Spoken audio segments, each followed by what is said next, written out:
Quand Jean le Baptiste a dit ainsi, il vit le Seigneur Jésus venir. Alors Jean dit ainsi, voici, l'agneau de Dieu, quitte le péché du monde. Dès qu'ils entendirent ces paroles, c'était de Jean ce moment-là. Se trouvait un disciple, c'était André. André courut aussitôt dire son frère Simon.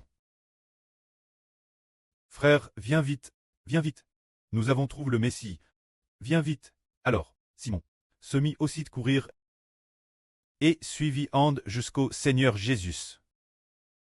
Le Seigneur vit alors Pierre accourir, il vit Simon accourir. Alors le Seigneur changea aussitôt le nom de Simon en disant, tu es le fils de Jean. Tu es Simon, fils de Jean. Tu seras appelé Pierre. Pierre signifie le roc. Cela signifie que ce Pierre croirait fermement au Seigneur. Ferme comme un roc solide.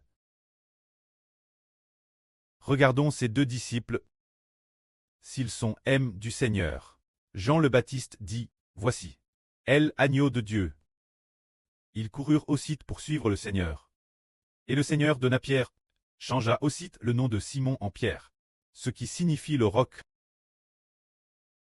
Ce moment-là, le Seigneur appela encore d'autres disciples, et dit ainsi Philippe.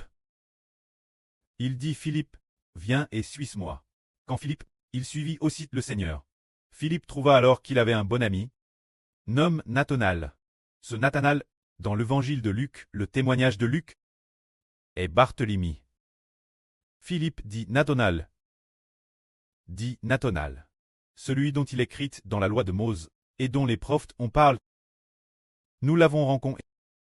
C'est Jésus de Nazareth, fils de Joseph. Ce moment-là Nathanaël, Antépateres intres, disant, comment le Christ pourrait-il venir de Nazareth en Galilée? Il était un peu sceptique. Ensuite, Nathanaël, Philippe redit Nathanaël, viens et vois. Alors, Nathanaël se dit, allons voir. Peut-être est-il vraiment le Messie. En venant voir, ensuite, le Seigneur dit, le Seigneur dit Nathanaël, tu es un véritable Israélite. Alors Nathanaël dit, ah, Seigneur, tu es le roi d'Israël. Tu es le Fils de Dieu. Nathanaël crut ainsi. Voyons maintenant. Quand le Seigneur appela ces quatre apôtres, se dirent Pierre en Nathanaël et Philippe. Quand il appela ces quatre apôtres, ils avaient tous une caractéristique. Le désir pour le Messie, cette soif de connaître le Messie. Ils aspiraient ardemment au salut de Dieu. Finalement, ces quatre devinrent apôtres du Seigneur Christ. Des soutiens fermes de l'évangile de Jésus-Christ. Des disciples fidèles. Des défenseurs résolus, des apologistes imbranlables. C'est ainsi que la récompense qu'ils reçurent, fut de devenir 4 des 12 fondements du royaume des cieux. C'est de devenir de l'évangile du Seigneur Jésus-Christ, un fervent partisan, un fervent prédicateur, un fervent défenseur, un fervent apologiste. Alors une telle personne devient un apôtre. Maintenant, Madame l'Évangile peut être rite. Frère Heber dit que l'Évangile du Seigneur, l'origine Heber prêchait l'Évangile du Seigneur comme un apôtre. Mais maintenant, il a reçu l'Évangile du Seigneur, c'est-à-dire, le possesseur de l'Évangile, ce n'est pas un partisan, ni Madame, un prédicateur, mais il a ri de l'Évangile du Seigneur. Cela signifie que, tous ceux que le Seigneur arrachait, on te donne ce Fils. Le nom du Seigneur est aussi sur le nom de ce Fils. Alors que ce Fils prêche le Seigneur, selon la manière dont il prêche le Seigneur, il recevra de telles bénédictions. Combien d'enfants on te donne ce Fils?